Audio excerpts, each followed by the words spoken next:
All right, good evening, everybody. We'll be reading for the selection for January 25th, which is Genesis 51 through Exodus 2:10. So we're finishing up Genesis today.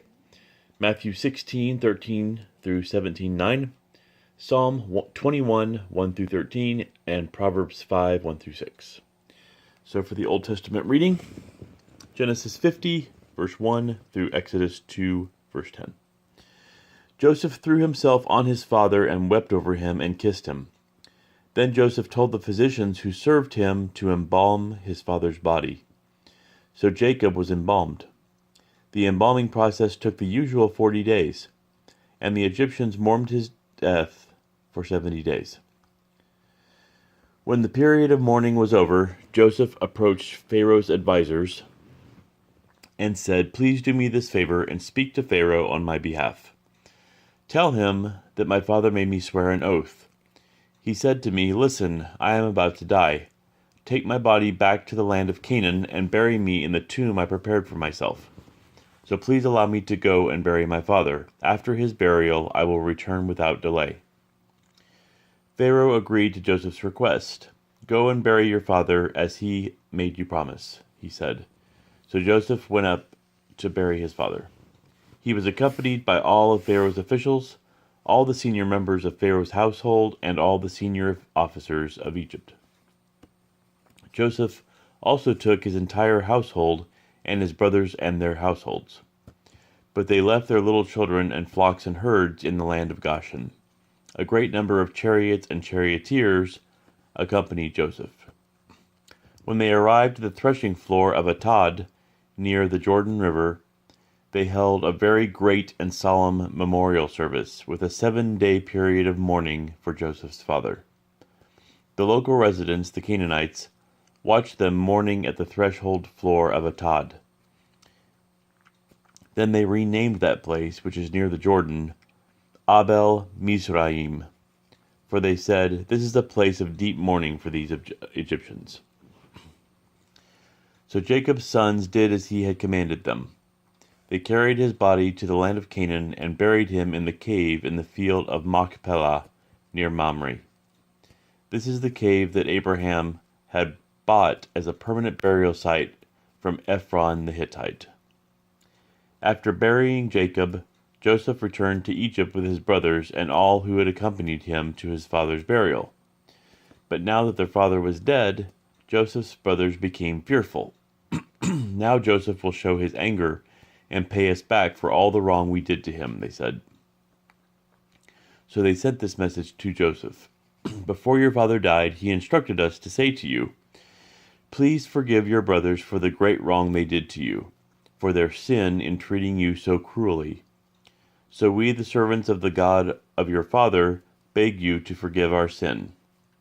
When Joseph received the message, he broke down and wept. Then his brothers came and threw themselves down before Joseph. "Look, we are your slaves," they said. But Joseph replied, "Don't be afraid of me. Am I God that I can punish you? You intended to harm me, but God intended it all for good. He brought me to this position so I could save the lives of many people. No, don't be afraid. I will continue to take care of you and your children." So he reassured them by speaking kindly to them. So Joseph and his brothers and their families continued to live in Egypt. Joseph lived to the age of 110. He lived to see 3 generations of descendants of his son Ephraim, and he lived to see the birth of the children of Manasseh's son Machir, whom he claimed as his own. "Soon I will die," Joseph told his brothers, "but God will surely come to help you and lead you out of this land of Egypt. He will bring you back to the land he solemnly promised to give to Abraham, to Isaac, and to Jacob." Then Joseph made the sons of Israel swear an oath, and he said, "When God comes to help you and lead you back, you must take my bones with you." So Joseph died at the age of 110. The Egyptians embalmed him, and his body was placed in a coffin in Egypt. That ended the book of Genesis. Now we begin the book of Exodus.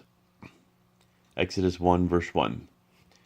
These are the names of the sons of Israel, that is, Jacob, who moved to Egypt with their father, each with his family: Reuben, Simeon, Levi, Judah, Issachar, Zebulun, Benjamin, Dan, Naphtali, Gad, and Asher.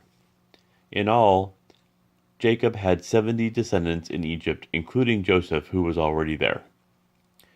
In time, Joseph and all of his brothers died, ending that entire generation. But their descendants, the Israelites, had many children and grandchildren. In fact, they multiplied so greatly that they became extremely powerful and filled the land. Eventually, a new king came to power in Egypt who knew nothing about Joseph or what he had done. He said to his people, "Look, the people of Israel now outnumber us and are stronger than we are. We must make a plan to keep them from growing even more. If we don't, and if war breaks out, they will join our enemies and fight against us. Then they will escape from the country." So the Egyptians made the Israelites their slaves. They appointed brutal slave drivers over them, hoping to wear them down with crushing labor. They forced them to build the cities of Pithom and Ramses as supply centers for the king. But the more Egyptians oppressed them, the more the Israelites multiplied and spread, and the more alarmed the Egyptians became. So the Egyptians worked the people of Israel without mercy. They made their lives bitter, forcing them to mix mortar and make bricks and do all the work in the fields. They were ruthless in all their demands. Then Pharaoh, the king of Egypt, gave this order to the Hebrew midwives: Shiphrah and Puah. When you help the Hebrew women as they give birth, watch as they deliver. If the baby is a boy, kill him. If it is a girl, let her live. But because the midwives feared God, they refused to obey the king's orders. They allowed the boys to live too. So the king of Egypt called for the midwives. "Why have you done this?" he demanded. "Why have you allowed the boys to live?" "The Hebrew women are not like the Egyptian women," the midwives replied. "They are more vigorous and have their babies so quickly that we cannot get there in time." So God was good to the midwives, and the Israelites continued to multiply, growing more and more powerful. And because the midwives feared God, he gave them families of their own. Then Pharaoh gave this order to all his people: "Throw every newborn Hebrew boy into the Nile River, but you may let the girls live." About this time, a man and woman from the tribe of Levi got married. The woman became pregnant and gave birth to a son.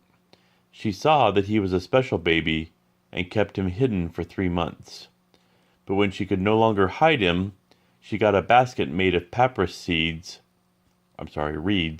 and waterproofed it with tar and pitch. She put the baby in the basket and laid it among the reeds along the bank of the Nile River. The baby's sister then stood at a distance, watching to see what would happen to him. Soon Pharaoh's daughter came down to bathe in the river, and her attendants walked along the river bank. When the princess saw the basket among the reeds, she sent her maid to get it for her. When the princess opened it, she saw the baby. The little boy was crying, and she felt sorry for him. "This must be one of the Hebrew children," she said. Then the baby's sister approached the princess. "Should I go and find one of the Hebrew women to nurse the baby for you?" she asked. "Yes, do," the princess replied. So the girl went and called the baby's mother. "Take this baby and nurse him for me," the princess told the baby's mother. "I will pay you for your help." So the woman took her baby home and nursed him. Later, when the boy was older, his mother brought him back to Pharaoh's daughter, who adopted him as her own son. The princess named him Moses, for she explained, "I lifted him out of the water."